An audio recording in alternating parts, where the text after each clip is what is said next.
내일은 구정 명절이 있는 날입니다. 오늘 명절이 앞두고 멀리 사랑하는 가족들, 친족들 방문하신 분들도 많이 계신 것 같습니다. 또 서울이 부모님이 계시고 그러셔서 아직까지 여기 계신 분도 계시고 또 내일 아침 일찌감치 또 부모님 찾아뵈려고 하시는 분도 계시고 여러분 구정이 뭐길래 온 세상이 이렇게 다 같이 들썩거리고 기성객들이 이렇게 많은 걸까요? 구정이 무슨 특별한 날인가요? 추수감사라도 되는가요? 그런 건 아닌 것 같고, 그렇죠?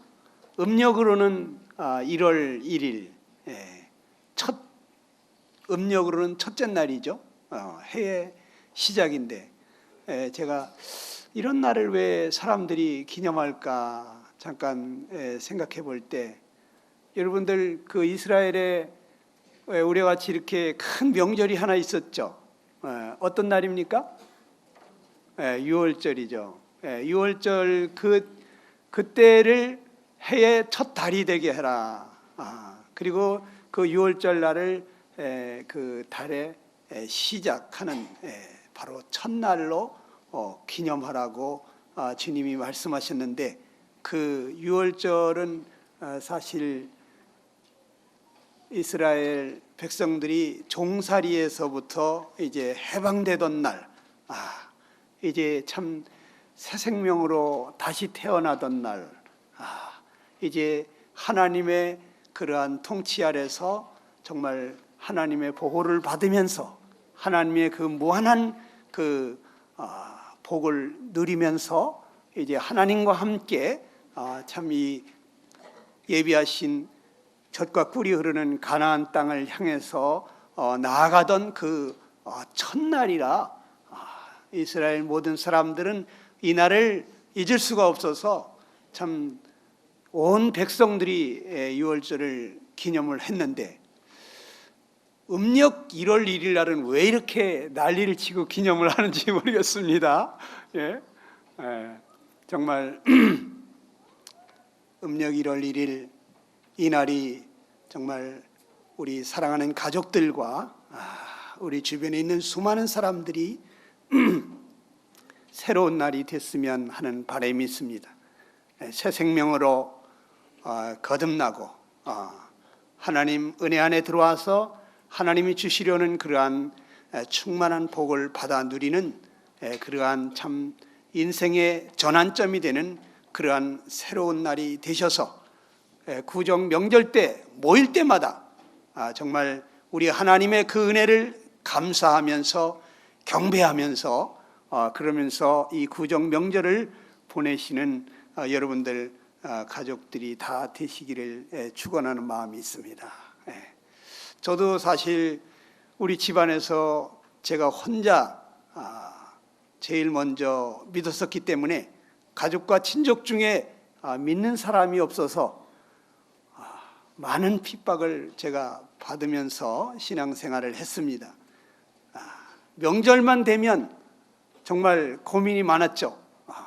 그동안 한 20년 동안 그 차례 지내던 그것을 이제 안 하겠다고 기독교 방식으로 제가 하는 방법이 있다고 그래서 뒷자리에 혼자 무릎 꿇고 앉아서 하나님께 가족들을 위해서 간절히 기도하곤 했죠. 그리고 몇 년 후에 군대를 제대하고 다시 명절이 찾아왔는데, 하나님, 이 명절에 가족들이 다 모이는데 참 제가 여기 왜 가야 됩니까? 무엇을 하러 가야 됩니까? 그러면서 하나님 앞에 부르짖고 기도할 때, 우리 가족들을 구원해 달라고 부르짖을 때, 그럴 때 하나님께서 제게 기도 중에 한 환상을 보여주셨는데,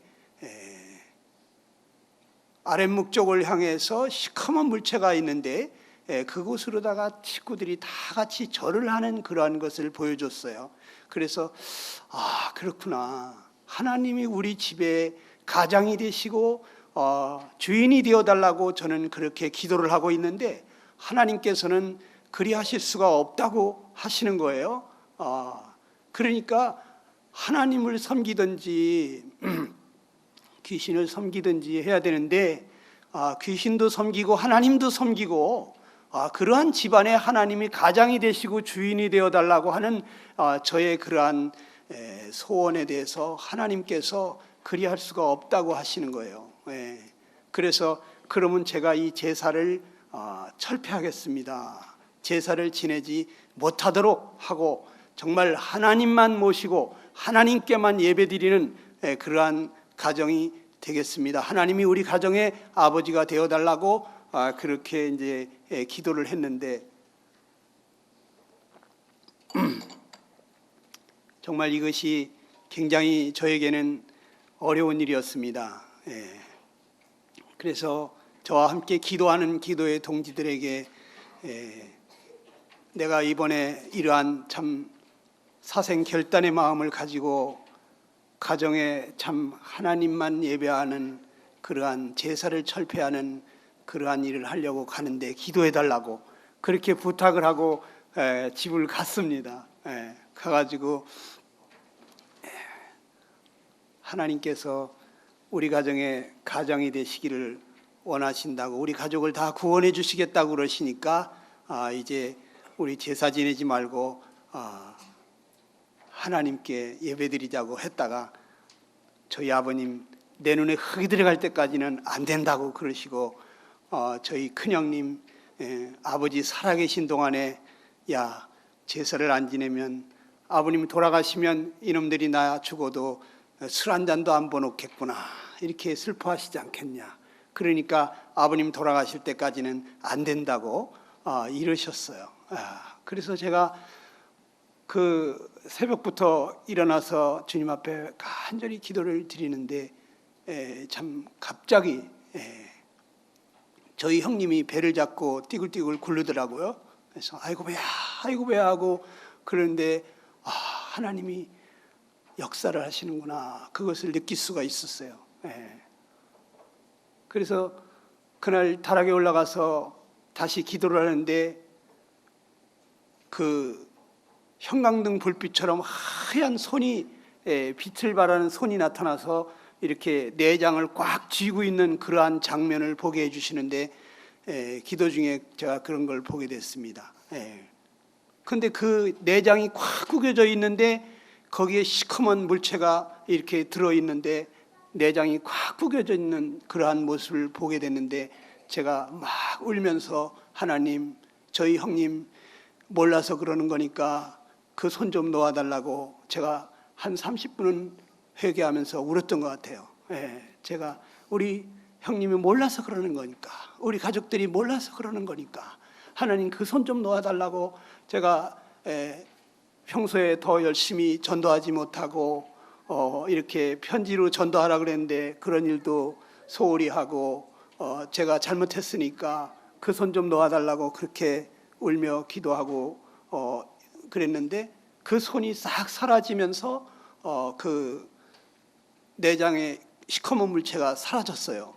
그래서 다락에서 제가 내려오는데 저희 형님이 바깥에서 딱 들어오시더라고요. 들어오시는데 형님 이제 괜찮으시죠? 제가 그랬더니 야 네가 뭐냐 하나님이 하면 몰라도 이러시더라고요. 근데 저는 하나님께서 이미 하신 것을 알기 때문에 괜찮으실 겁니다 이랬는데 그날 제사를 지내지 않고 예배를 드리게 해 주셨습니다. 그래서 제가 동네에 믿는 사람이 한 가정이 있어서 그 가정에 가서 성경 찬송을 빌려다가 다락에다 싸놓고 제 것도 싸놓고 누님들 것도 이렇게 싸놓고 그렇게 하고 그 다락에 있는 성경 찬송을 상에다가 꺼내놓고 우리 다 같이 하나님께 예배를 드려야 된다고 우리 가정은 하나님이 구원해 주시겠다고 약속하셨나라고 그러면서 참 그 예배를 드릴 수 있게 했는데 그 이후로 또 명절이 찾아왔어요. 그런데 또 걱정이 되는 거예요. 그래서 형님, 하나님께서 우리 가정을 다 구원해 주신다고 그러는데 우리 이제 제사 지내지 말고 하나님께 예배 드립시다. 그랬더니 저희 형님이 아무 말을 안 해요. 그리고 그 추운 겨울날 눈만 열심히 쓸고 있다가 갑자기 탁 주저앉았어요. 그러더니 아이고야, 광영아, 나 좀 붙들어 달라, 이렇게 하시는 거예요. 그래서 보니까 허리가 끊어지도록 아프다는 거예요. 갑자기. 그래서 제가 부축을 해가지고 들어왔습니다. 그날도 또 제사를 못 드리고 예배를 드리게 해주셨습니다. 네. 그리고 또 명절이 또 찾아왔습니다. 근데 그때도 또 그렇게 안 된다고 그러시더라고요. 그래서 이거 명절 때마다 전쟁을 할 수도 없고, 그래서 건너방에 가가지고 가족들이 모여서 또 믿는 식구들끼리 간절히 기도를 했습니다. 그런데 그날 이 형님이 소를 10마리를 샀는데 9마리는 암소고 1마리는 황소입니다. 황소는 이 시소입니다. 그런데 황소가 죽었어요. 그래서 다음번에는 어떤 일이 일어날까? 이렇게 계속해서 하나님이 역사하시는데 다음번에는 우리 맏아들 되시는 형님이 돌아가시지 않을까? 그래서 이제 겁이 나기 시작했어요.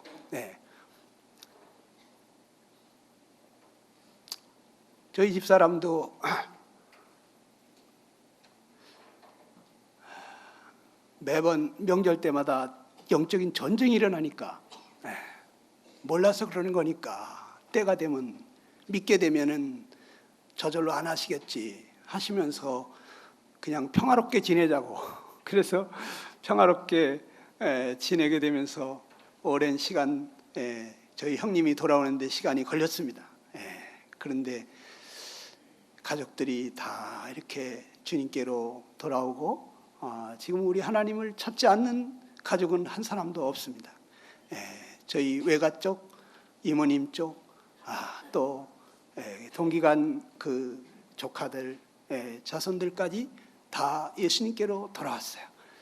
근데 여러분들 내일 또 영적 전쟁을 치르러 가시는 분들이 이 가운데 계시죠. 여러분, 대충 해서는 되지가 않습니다. 정말 하나님만 전폭적으로 의지하는. 제가 처음 제사를 철폐한다 그럴 때 계속 제사를 지내겠다 그러면 저는 할복 자살하겠다는 그런 마음을 가지고 제가 갔었는데, 근데 하나님께 영광이 안 되겠더라고요. 그래서 예수 믿는 자식이 와서 제사 지낸다고 할복 자살했다 이러면 이게 하나님께 영광이 안 되겠더라고요. 그래서 엎어져서 하나님, 그럼 어떡하면 좋습니까? 아버지도 저러시고 저희 형님도 안 된다고 그러시는데 하나님이 해주십시오. 하나님께서 해결해 달라고 그렇게 간절히 기도할 때 하나님이 친히 일하시는 것을 경험을 했습니다. 하나님 살아계십니다.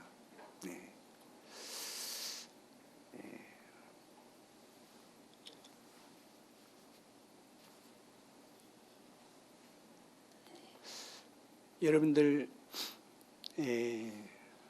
저처럼 미련하게 따귀를 맞아가면서 하지는 마시고요. 저는 좀 무식하고 용감하게 무식하면 용감하다고 제상 차려는 그 제상에 있는 제가 사과를 하나 탁 잡아가지고 제 총각 때 믿고 얼마 안 됐을 때 집안이 구순해야지 조상님들도 좋아하지, 가정이 불화한데 제사만 지내면 조상님이 좋아하겠냐고, 이따위 제사가 뭐가 필요하겠냐, 조상님이 와서 잡숫겠냐 그러면서 사과를 한 입 탁 씹었습니다. 그리고서 제가 따귀를 한 대 맞았어요. 근데 따귀 맞을 짓을 했죠. 육신대로 해가지고 되지 않습니다. 주님 의지하시고 간절히 기도하신 여러분 되시기를 축원합니다. 오늘은 우리 그리스도인들이 예수 믿는 사람들은 정말 행복한 사람이다. 이런 얘기를 좀 드리려고 제가 PPT 몇 장을 준비했는데 빠른 시간으로 제가 말씀을 드리도록 하겠습니다. 다 행복하기 원하시죠? 예. 그래서 이 신년이 되면 새해 복 많이 받으시라고 그러잖아요. 예? 복 주시는 분은 하나님이신데 말로만 복 받으라고 그러죠. 우린 다 행복하기를 원하십니다. 그런데 여러분, 행복한 게 뭡니까? 전도서 2장 24절에 보면 이런 말씀이 있습니다. 우리 한번 같이 읽어볼까요? 시작. 수고하는 가운데 심령으로 낙을 누리게 하는 것보다 나은 것이 없나니 내가 이것도 본즉 하나님의 손에서 나는 것이로다 그랬어요. 사람이 먹고 마시며 수고하는 인생살이 중에서 심령으로 낙을 누리는 것보다 나은 것이 있다 없다? 없다는 것입니다. 그렇지 않습니까? 우리 여기 어르신들 인생 살아오신 분들은 아실 거예요. 예? 마음이 즐거워야지 행복한 거 아니에요? 예? 마음이 불편한데 맛있는 진수성찬이 뭔 필요가 있습니까? 예? 진수성찬을 차려놓고도 한숨을 푹푹 쉬는 분도 있어요. 맛있는 건 먹었다고 배가 부르고 입이 즐거울지 모르지만 마음이 즐거울까요? 하나님은 말씀하십니다. 심령으로 낙을 누리는 것보다 더 나은 것이 없다는 거예요. 예. 마음이 즐거워야지. 마음이 평안하고 행복해야지 진짜 행복 아닙니까? 그렇지 않아요? 아닙니까? 아니야, 돈이면 돼. 돈이면 다 돼. 예? 돈만 많이 벌면 돼. 그렇습니까? 돈이면 다 됩니까? 정말 돈 많은 사람들 행복할까요? 그 돈이 수조 원씩 되던 사람이 왜 자살을 하겠어요? 그 수천억 돈을 가진 사람이 왜 자살을 하겠냐고요? 너무 행복해서 자살했을까요? 너무 깝깝하고 답답하고 죽고 싶어서 견딜 수 없어서 자살을 했잖아요. 뭐가 여러분 행복하게 해줍니까? 사람들이 인정해주고 칭찬해주고 존경해주고 그러면 행복합니까? 잠깐이죠. 네. 심령의 낙을 누리는 것보다 더 행복한 것이 없는데 이것도 본즉 하나님의 손에서 나는 것이다. 하나님이 우리의 심령에 즐거움을 주신다고 하는 것입니다. 아멘? 경험해 보신 분들은 아멘이 되실 거예요. 하나님만이 내 영혼을 만족시켜 주시더라.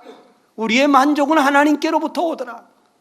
무엇으로도 안 되는데 그 뻥 뚫린 가슴, 그 허전한 가슴 채울 수가 없었는데 채워도 만족이 안 되고 늘 부족함을 느꼈는데 예수님 믿고 성령 하나님 내게 임하셔서 그 배에서 생수의 강이 흘러나리라고 하는 이와 같은 놀라운 말씀대로 내 속에서 넘쳐나는 내 잔이 넘치는 이러한 기쁨을, 평강을 경험하신 분들이 계실 것입니다. 네.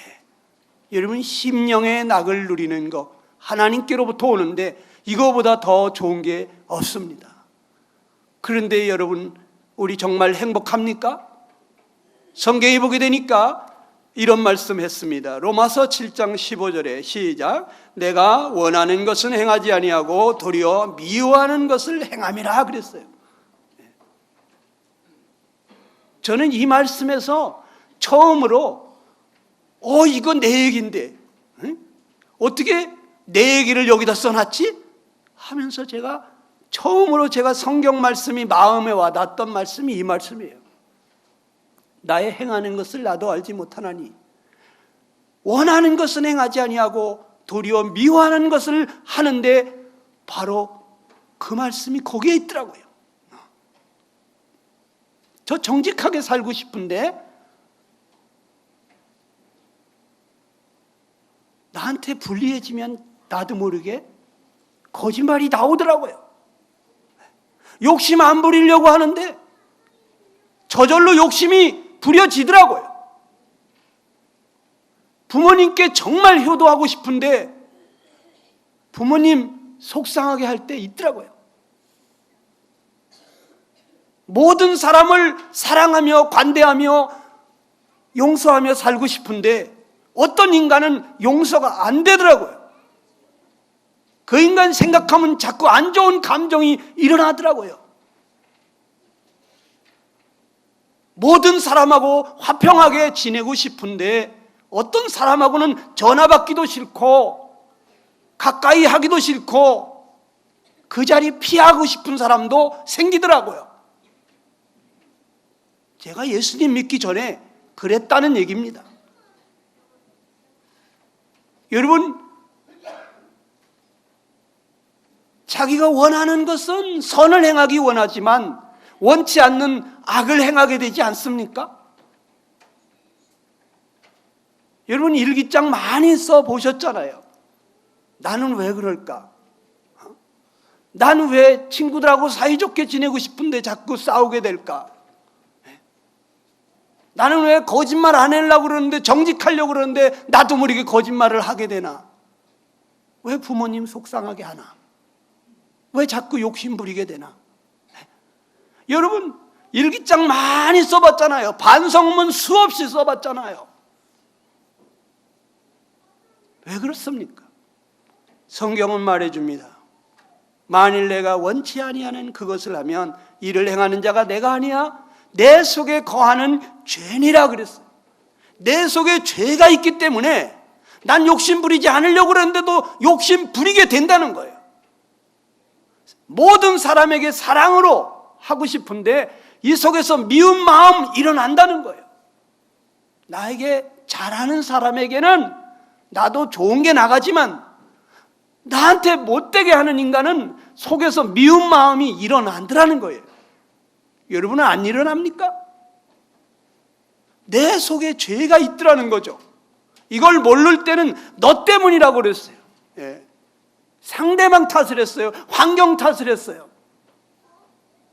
네가 그러니까 내가 그러지. 네가 그러지 않는데 내가 왜 그러겠어? 이러면서 남 탓을 했어요.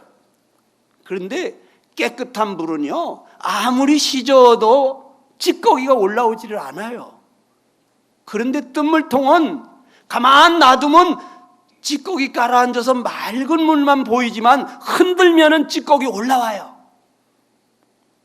나도 가만히 건드리지 않으면 법 없이도 살 사람 같으지만 그러나 누가 와서 자존심 건드리고 정말 억울한 일 겪게 만들면 속에서부터 찌꺼기 올라와요. 죽이고 싶은 마음도 올라와요. 이 복수하고 싶은 마음이 올라와요. 미워 죽겠어요. 이 속에서 안 좋은 죄성이 올라와요. 여러분 안 올라옵니까? 저는 올라오더라고요.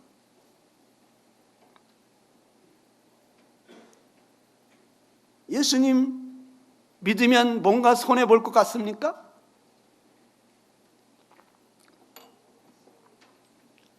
그냥 나는 내 마음대로 살고 싶습니까? 여러분 정말 자기 마음대로 살 수 있습니까? 자기 마음대로 사는 게 아니에요. 성경에 보게 되면 예수님 말씀하시기를 죄를 범하는 자마다 죄의 종이라 그랬어요. 나는 육신에 속하여 죄 아래 팔렸도다 이랬어요. 죄 아래 팔렸어요. 죄의 노예로 됐어요. 죄를 범하는 사람이 죄의 종이라 그랬어요. 왜 자꾸 죄를 범하는지 아십니까? 죄의 종이기 때문에 죄를 범하는 것입니다. 종은 주인이 원하는 대로 살아야 돼요. 주인이 원하는 대로 해야 돼요.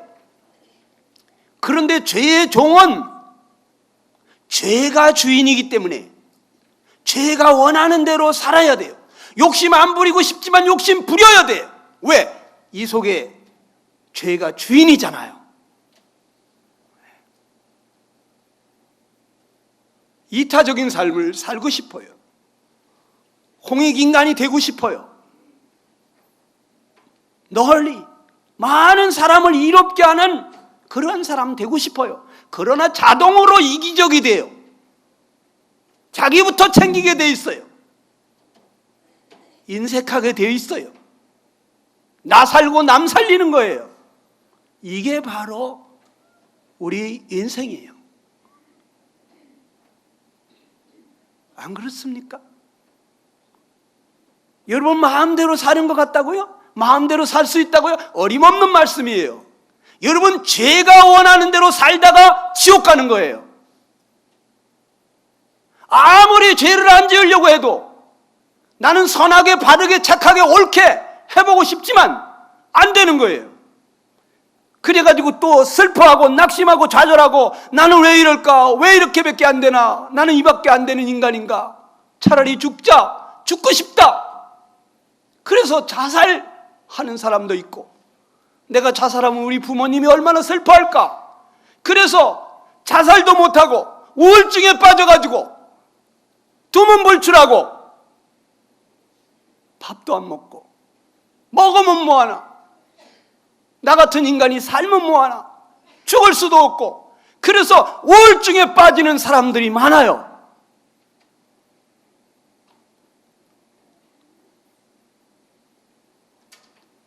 잘해보려고 그러는데 안 되는 겁니다. 선하게 살고 싶은데 자꾸 악을 행하게 되는 것입니다. 바르게 하고 싶은데 안 되는 겁니다.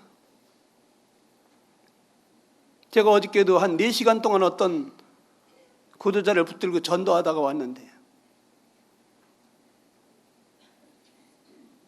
자기가 정말 망하게 된 줄을 몰라요. 이 죄 문제 해결하지 않으면 자기가 원하는 그 삶을 살 수가 없고 원치 않는 그런 삶을 살 수밖에 없는, 그래서 정말 행복할 수가 없는 불행한 인생이라고 하는 것을 모르더라고. 행복한 게 무엇입니까?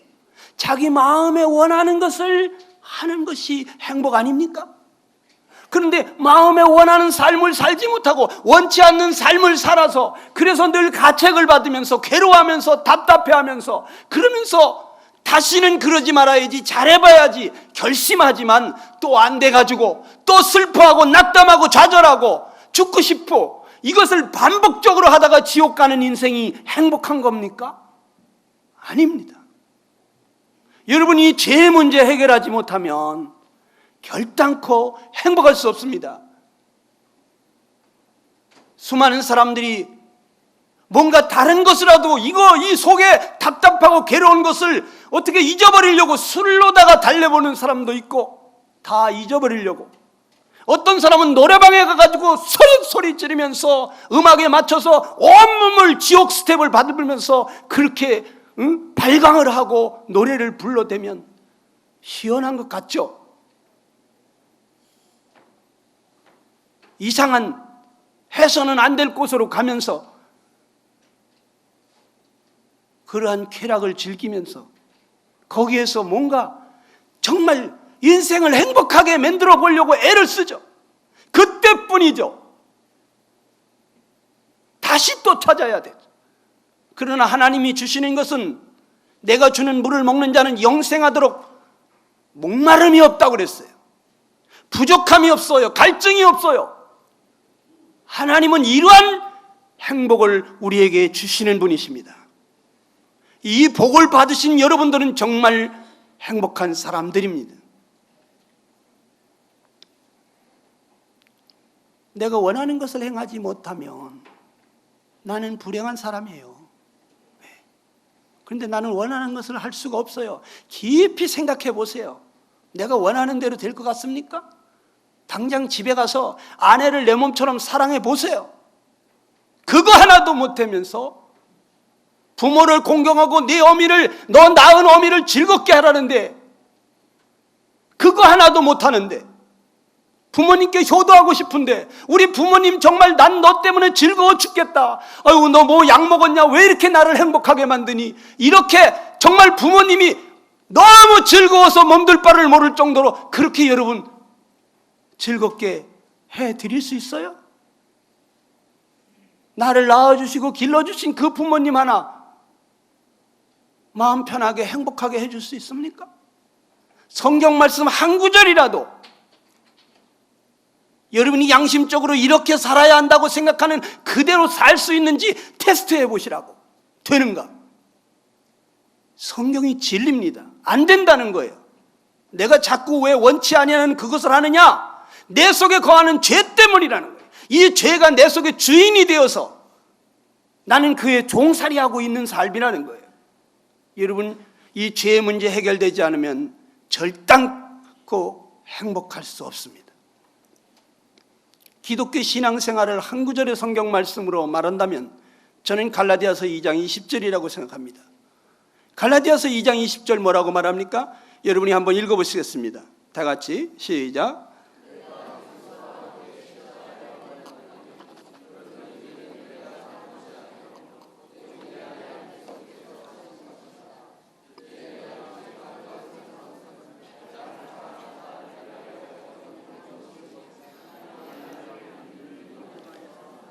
자, 여기 누가 십자가에 못 박혔습니까? 내가 그리스도와 함께 십자가에 못 박혔다고 사도 바울은 고백했습니다. 우리는 다 예수님께서 나를 위해서 십자가에 못 박혔다고 하는 것은 다 믿습니다. 믿습니까? 믿습니까? 그런데 여러분이 십자가에 못 박힌 걸 믿습니까? 성경은 내가 못 박혔다고 말하고 있습니다. 예수님이 십자가에 나를 위해서 못 박힌 건 다 믿는데 내가 예수님과 함께 못 박혔다고 하는 것은 이것은 안 믿는다는 거예요. 우린 육신에 속해가지고 이 영적인 비밀을 모르는 거예요. 내가 이렇게 살아있는데 왜 못 박혔어? 예수님이 나를 위해서 죽었잖아. 난 안 죽었는데 여기 있는데. 사도 바울은 육신이 없었습니까? 그런데 그는 말하기를 내가 그리스도와 함께 죽었다는 거예요. 십자가에 못 박혔다는 거예요. 못 박혔다는 건 무슨 뜻이에요? 사형 집행을 했다는 거예요. 십자가에 못 박혔다는 것은 사형 집행했다는 거예요. 예수님과 함께 여러분과 나를 하나님께서는 사형을 집행했다고 하는 것입니다. 하나님 왜 나를 사형시켰습니까?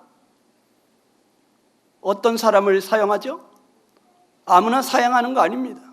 구제불능의 죄인이 그런 인간을 사형시킵니다.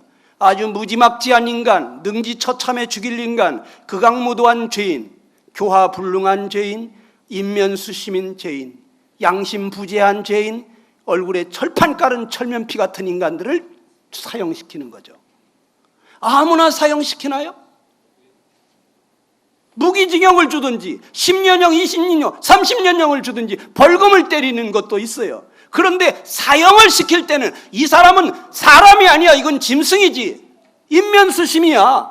얼굴은 사람인데 그 속에는 짐승의 마음을 가졌어.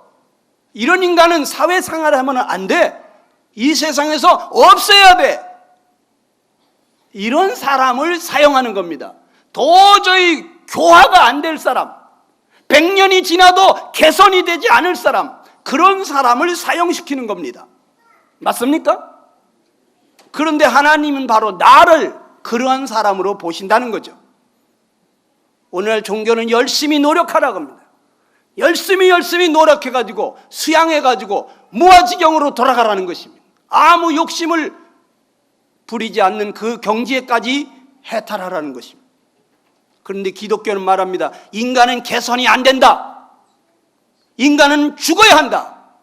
인간은 거듭나야만 한다. 다시 태어나지 않으면 결단코 하나님 나라를 볼 수도 없고 들어갈 수도 없다. 종교는 사람이 하나님을 찾아가는 것입니다. 기독교는 하나님이 사람을 찾아오신 것입니다. 왜 찾아오셨습니까? 내가 올라갈 수 없기 때문에 그분이 내려오신 것입니다. 날 데려가시려고. 종교는 사람이 해야 할 일을 자꾸 얘기합니다. 네가 이렇게 하고 이렇게 하고 이렇게 하면 극락왕생할 수가 있다. 너도 좋은 데 갈 수 있다. 그러나 기독교는 하나님이 하신 일을 얘기합니다. 내가 해가지고는 안 된다는 거예요. 사람의 의는 더러운 옷과 같기 때문에 내가 아무리 개과천선을 해도 그래도 하나님 받으실 만한 인간이 없다는 거예요.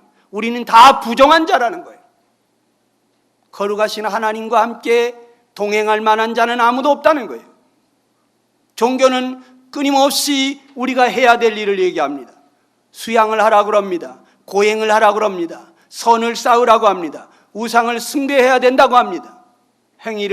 율법의 행위를 지켜야 한다고 합니다. 헌금을 많이 해야 된다고 합니다. 그런데 기독교는 내가 다 했다! 너희들이 할 것이 없다는 것이, 다 이루었다고 말합니다. 얼마나 감사합니까? 이제 너희들은 나와 그냥 같이 거닐자는 거예요. 내 멍에를 메고 내게 배우라는 거예요. 뛰는 놈 위에 나는 자가 있다고 그랬죠. 나는 자 위에 붙어가는 자가 있다고 그랬죠. 여러분, 붙어가는 인생 되라는 거예요. 그냥 붙어서 편하게 가라는 거예요. 날갯짓 할 필요도 없어. 왜? 우리 주님이 날갯짓 하시잖아요.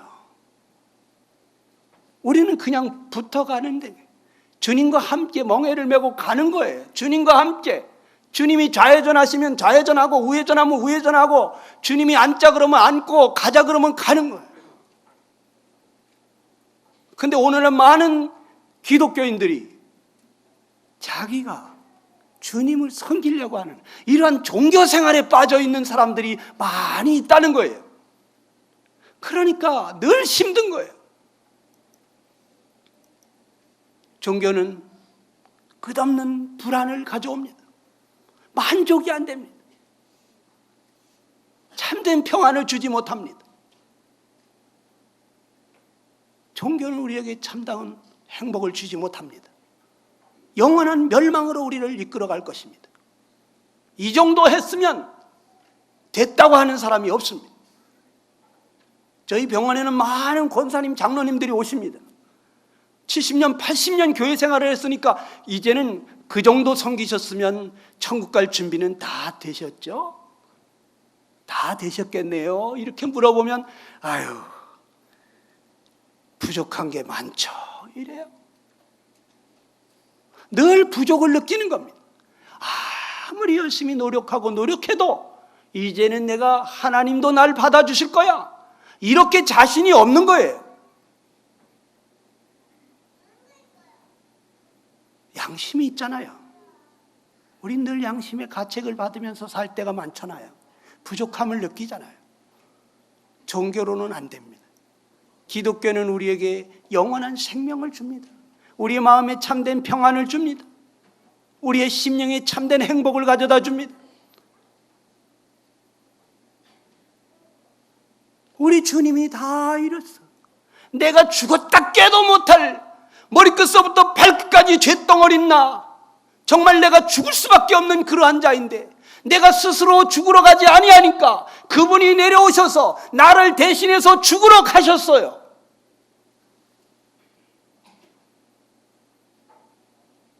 거기 십자가에 달리셔서 내가 다 이루었다, 내가 다 했다, 네가 받아야 될 심판 내가 다 받았다, 네가 죽어야 될 걸 내가 다 죽었다, 네가 받아야 될 형벌을 내가 다 받았다고 우리 주님이 말씀하십니다.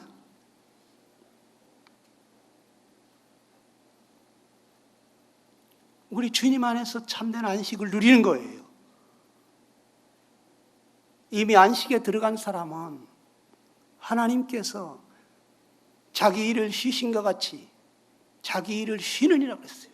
하나님이 모든 것을 완벽하게 만들어 놓으시고 다 이루니라, 천지 만물이 다 이루니라 그래 하시고 안식하셨다고 그랬어요.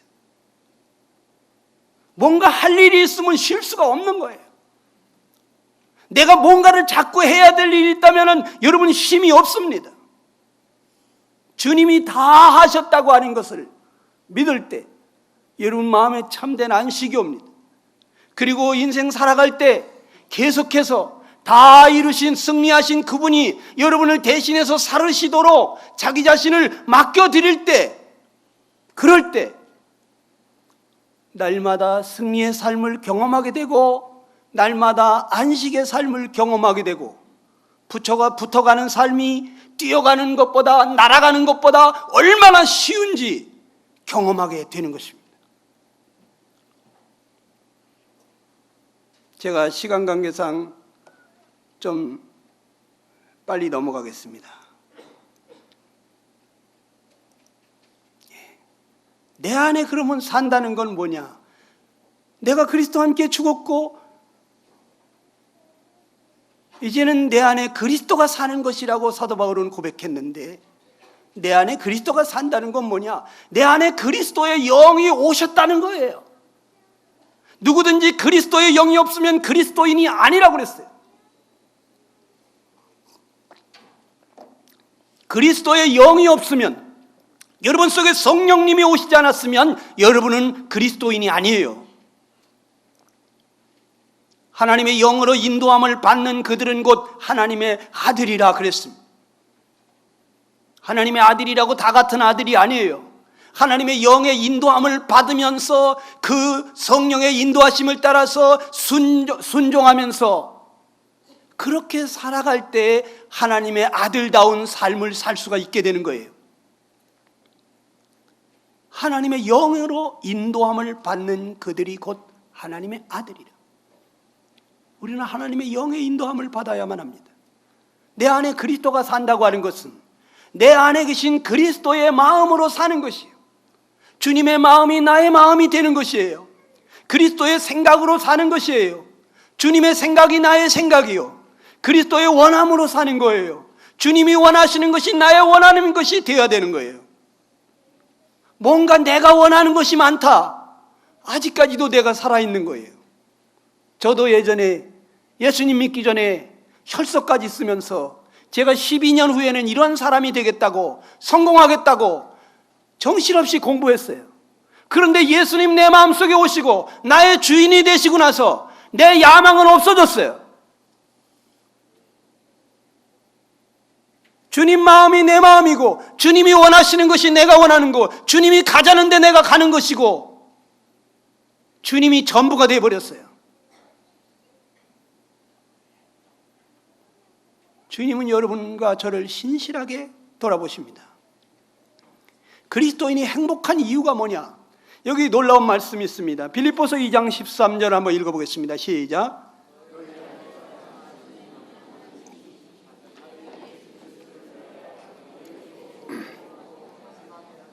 예, 우리 속에서 행하시는 분이 하나님이라는 거예요. 믿는 사람들 속에서는 누가 행하신다? 하나님이 산다는 거예요. 성령 하나님이 오셔서 그분이 우리 속에서 능력으로 역사하고 계시다는 거예요. 이것이 안 믿어지시는 분 있습니까? 하나님이 내게 오신 줄을 모르시는 분 계십니까? 그리스도가 여러분 속에 계신 것을 알지 못하면 여러분은 아직까지 버리운 자입니다. 아니면 구원의 확신 부분을 다시 한번 점검해 보세요. 자기의 기쁘신 뜻을 위해서, 하나님은 당신의 기쁘신 뜻을 이루시기 위해서 우리에게 뭘 주신다? 소원을 주신다는 거예요. 내 마음속에 소원을 주시는 것입니다. 하나님이 기쁘신 뜻을 이루고자 하는 어떤 그 소원을 주시는 것입니다. 제 마음속에는 전도하고 싶은 마음을 주십니다. 이 복음을 전하다가 영혼들을 구원하는 일을 하다가 죽어도 여한이 없다는 이 마음을 자꾸 주십니다. 전도할 때 기쁨이 있습니다. 이 일을 하지 않는다면 저는 사는 이유가 없는 것 같습니다. 그리고 또 우리가 수시로 이럴 때는 어떡할까요? 저럴 때는 어떡할까요? 주님께 묻게 됩니다. 그럴 때 이렇게 하면 주님이 안 기뻐하시겠구나. 이렇게 하면 주님이 기뻐하시겠구나. 주님이 마음속에 소원을 주십니다. 이렇게 하고 싶어하는 소원을 주십니다. 그대로 자기 자신을 순종해서 드리게 될 때 하나님의 기쁘신 뜻이 이루어지는 것입니다. 그리고 내 안에 계신 성령께서 기뻐하시는 것입니다. 성령님이 원하시는 그 소원을 따라서 내가 순종해 드리기 때문에 성령이 기뻐하십니다. 충만해집니다. 성령이 주시는 평강이 있습니다. 여러분, 소원이 무엇입니까? 성령님이 우리에게 소원을 주시는데 하고 싶은 게 소원 아니에요? 되고 싶은 게 소원이죠? 갖고 싶은 게 소원이죠. 여러분이 뭔가 그 마음속에서부터 하고 싶고 되고 싶고 갖고 싶은 이러한 소원을 하나님께서 주시는 거예요. 하나님도 이 지정의가 있으셔요. 인격을 다 가지신 분이에요. 감정도 있으신 분이에요. 생각이 있으신 분이에요. 의지가 있으신 분이에요. 그분이 내 마음속에 이러한 소원을 주시는 거예요. 그리스도인은 능력을 주시는 그 하나님 안에서 하나님이 주시는 소원을 따라서 그냥 사는 거예요. 내 생각으로 사는 게 아니에요. 이제는 내 안에 계신 주님이 원하시는 대로 자신을 드리는 거예요. 우리가 침례받을 때 나는 죽었습니다. 장사됐습니다. 이제는 내가 사는 것이 아닙니다. 내 안에 오신 주님이 저의 주인이십니다. 주님이 이끄시는 대로, 가자는 대로 주님이 저의 주인이십니다. 부활하신 주님, 새 생명으로 오신 당신이 나의 전부입니다.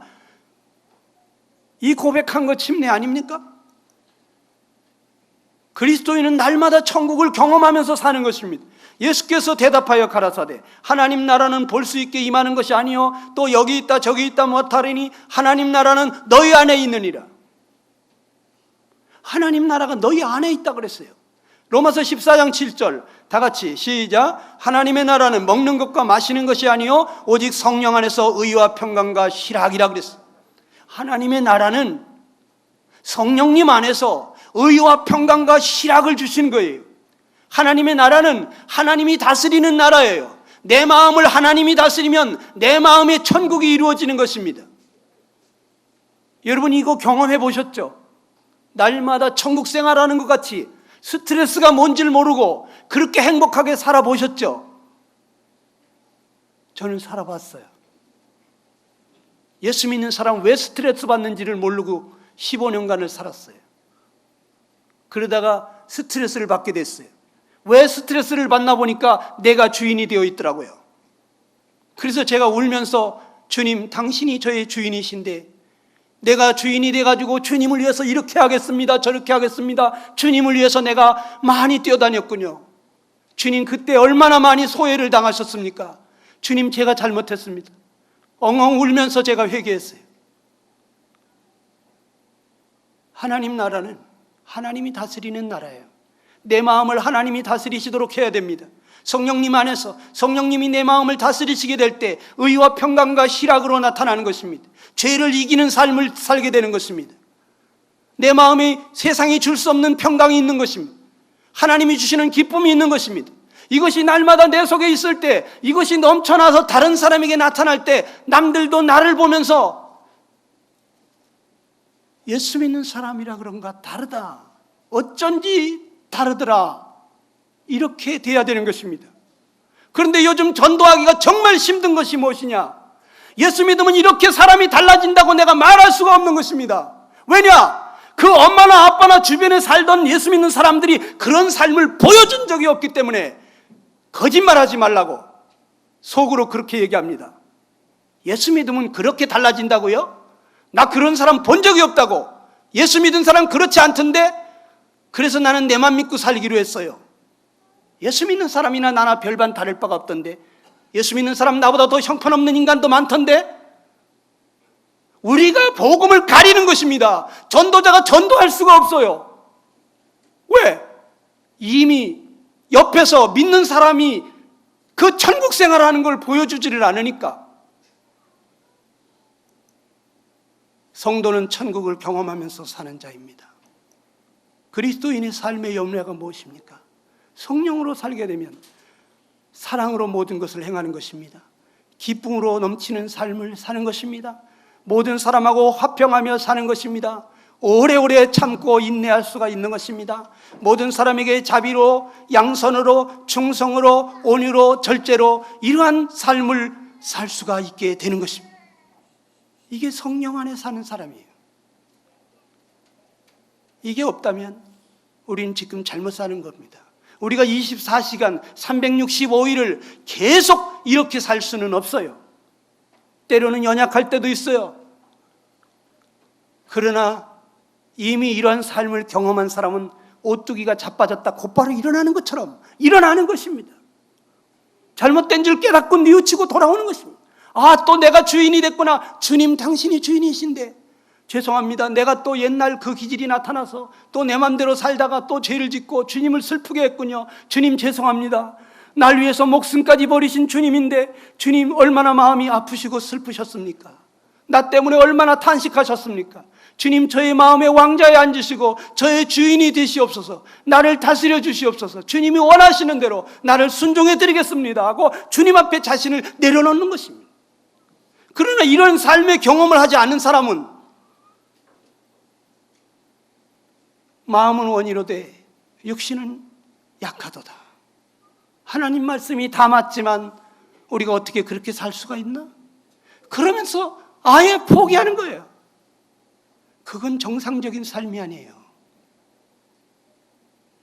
한 번은 저희 집사람이 이런 얘기하면 안 좋아하겠지만 우리 집사람이 여기 앉아있나 모르겠네. 떼글떼글 구르면서 주님, 구원을 얻되 더 풍성히 얻는다고 그러는데 이게 풍성한 겁니까? 차라리 날 데려가 달라고.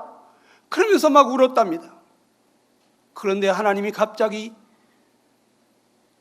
나는 한 번도 너의 주인이었던 적이 없다 이러시더라는 거예요. 그래서 울면서 주님, 내가 잘못했습니다. 영화 필름 돌아가듯이 그때도 네가 주인이었다, 그때도 네가 주인이었다, 이때도 네가 주인이었다고 하시는데 내가 잘못했어요, 내가 죄인입니다 하면서 그렇게 울면서 통회하더니 주인이 바뀌었어요.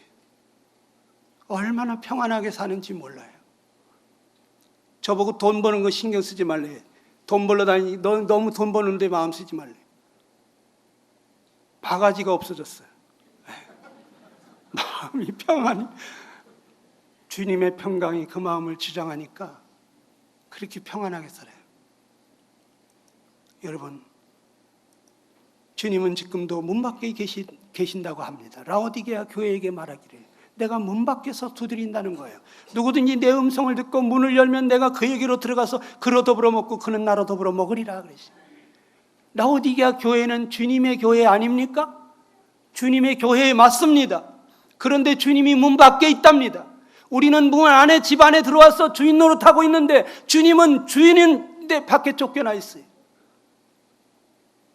예수님 우리의 주님이라고 입술로는 부르면서 주님이 내 마음의 주인이 되어 있지 않는 사람들이 있습니다. 구원 안 받은 사람은 당연히 주님이 밖에 계시죠. 구원 받았으면서도 주님이 밖에 계신 분들이 있어요. 주님 떠날 수 없지만은 그러나 내 마음의 왕자에서 떠나 있어. 내가 주인이 되어서 사는 사람이 있어요. 주님은 내가 사랑하는 자를 책망하여 징계하노니 그러므로 열심을 내러 회개하라 그럽니다. 왜 너 이렇게 뜨뜻미지근하냐? 내가 토하여 내치고 싶다.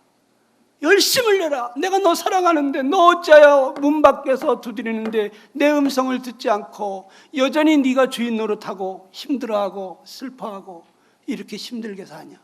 나는 너를 도와주려고 왔다. 나는 섬김을 받으려는 게 아니야. 내가 널 도와주고 싶어, 섬기고 싶어. 나와 함께 동행하면서 나를 도와주고 싶다고 하십니다. 기도합시다. 다 같이 기도하겠습니다.